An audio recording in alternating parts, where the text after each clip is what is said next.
Bom dia, eu sou Yasmin.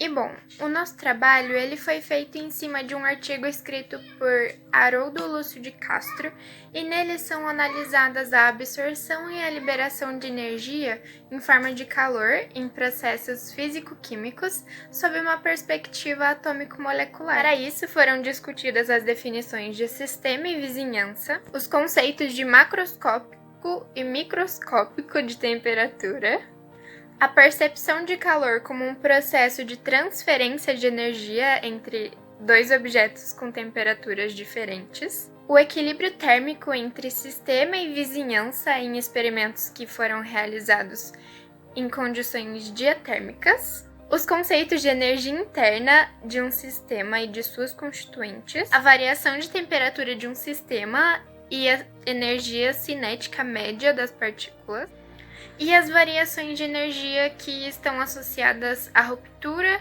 de ligações ou à formação de novas ligações químicas e até de interações intermoleculares. Com a discussão desses tópicos que serão analisados ao longo do trabalho, várias dúvidas dos estudantes que estudam a termoquímica serão sanadas ou até mesmo evitadas. Então vamos lá para o nosso primeiro tópico. Meu nome é Rafaela e eu vou falar um pouquinho sobre os aspectos macroscópicos e microscópicos. Bom, estudar os aspectos macroscópicos na química é basicamente estudar tudo aquilo que nós conseguimos enxergar a olho nu, como um pedaço de madeira ou até mesmo um grão de poeira, que é pequeno, mas nós conseguimos enxergar. Já os aspectos microscópicos compreendem estudar tudo aquilo que nós só podemos enxergar utilizando algum instrumento óptico. Por exemplo, nós só vemos os micro-organismos através do uso de um microscópio.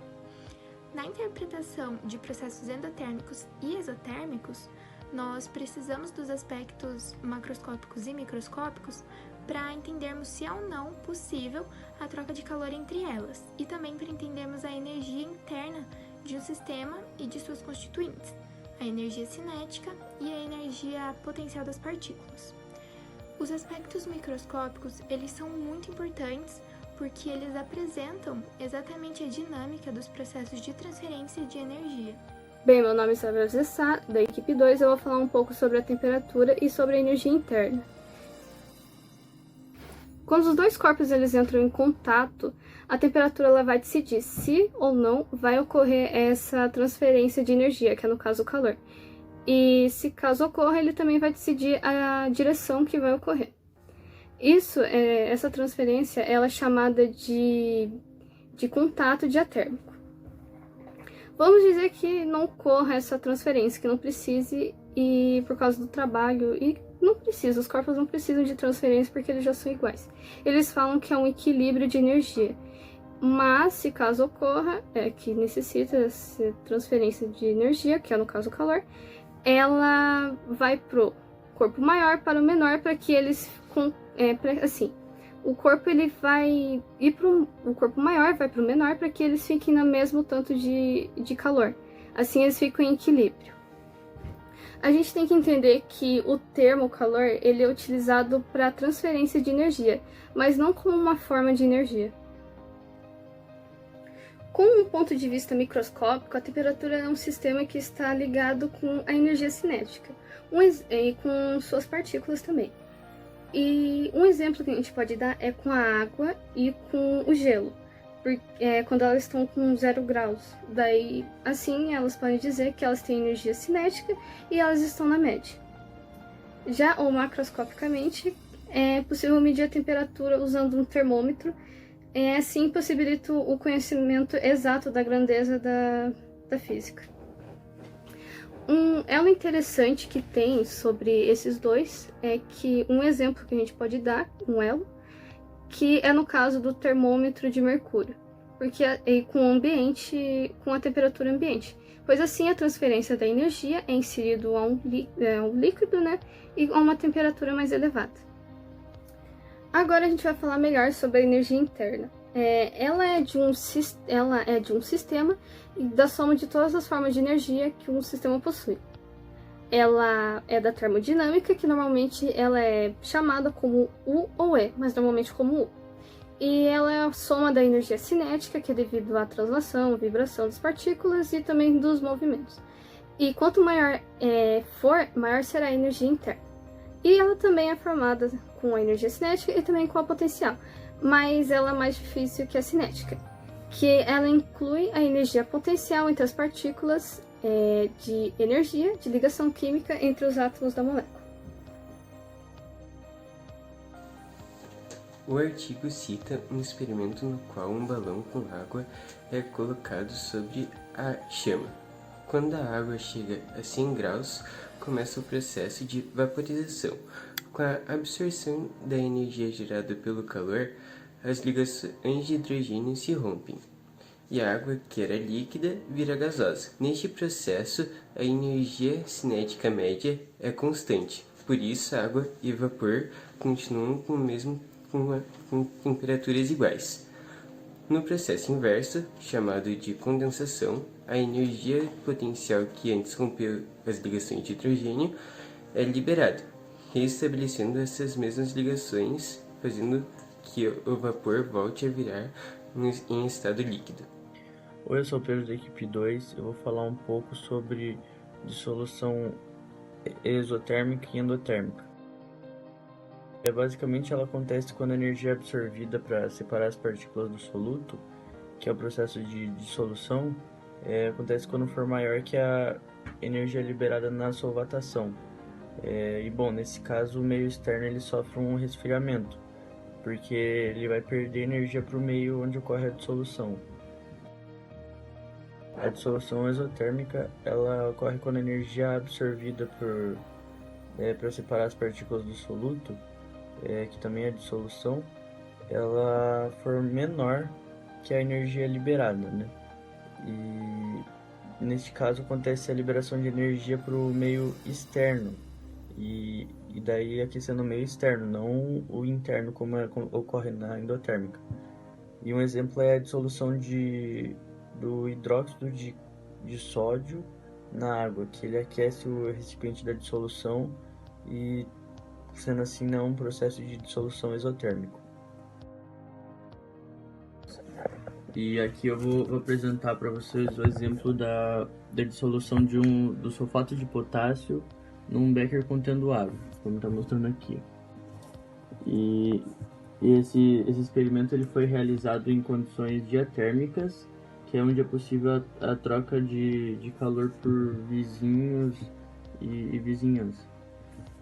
E inicialmente o sistema ele é constituído pela água pura e pelo sulfato de potássio. E depois da adição do sal, o sistema ele passa a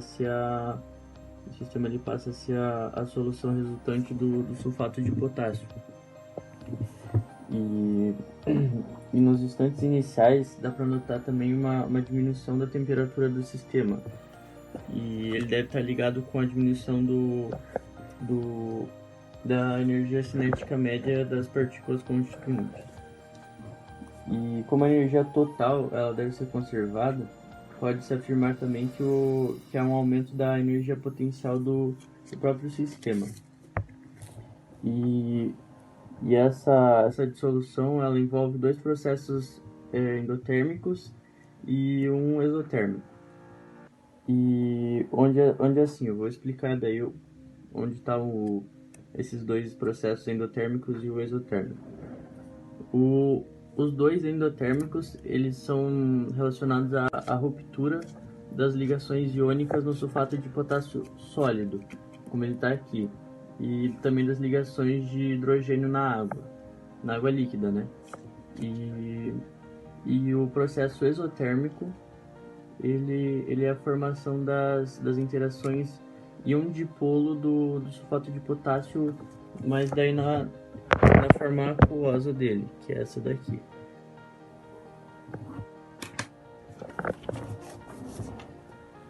E uma vez que os íons de potássio K+, né, que dessa forma aqui, enquanto eles ainda não estão nessa forma, eles interagem com as moléculas polares da água. E ao interagir com as moléculas polares da água, eles são solvatados por ela. E a partir daí originam-se espécies hidratadas que podem ser representadas por potássio na sua forma aquosa e o sulfato de potássio na sua forma aquosa. E esse foi o exemplo que eu queria compartilhar, que eu achei bem interessante porque ele engloba as duas dissoluções em uma só. Olá, eu sou o Luiz e vou falar sobre o processo exotérmico. Bom, o processo exotérmico é quando há uma liberação de uma certa quantidade de calor. Então, um exemplo disso é uma churrasqueira. Então, os carvões têm o objetivo de receber o calor. Mas de onde vai sair esse calor? Esse calor basicamente vai sair geralmente de um fósforo ou de um isqueiro. Então é uma fonte de energia exotérmica. Então o calor é liberado por esse fósforo e é chamado de processo exotérmico. E como eu posso encontrar o processo exotérmico em equações? Eu vou mostrar uma equação aqui. E nessa reação são rompidas 4 ligações simples com carbono e hidrogênio no metano, bem como as ligações duplas oxigênio com oxigênio nas duas moléculas de oxigênio. E para que isso ocorra, há uma absorção de energia. Logo depois formam duas ligações duplas carbono e oxigênio no dióxido de carbono e 4 ligações de oxigênio e hidrogênio nas duas moléculas de água. Processo em que há liberação de energia. E nesse caso pode se afirmar com segurança que a energia é liberada que é maior que a absorvida. Então, quando a energia sai vamos supor, um isqueiro, essa energia que vai chegar no objeto ela vai ser menor que está saindo do caso do isqueiro. Então, a energia liberada das reações pode ser aproveitada para aquecimento ou realização do trabalho. Como exemplo, movimentar um veículo também.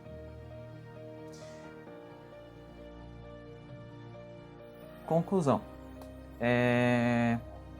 Ao ler o PDF inteiro, ou o texto inteiro, a nossa equipe concluiu que nos princípios da termodinâmica existem antes a teoria atômica, mas a teoria da termodinâmica ela contribui para entender o processo da transferência de energia, possibilitando a introdução dentre os processos.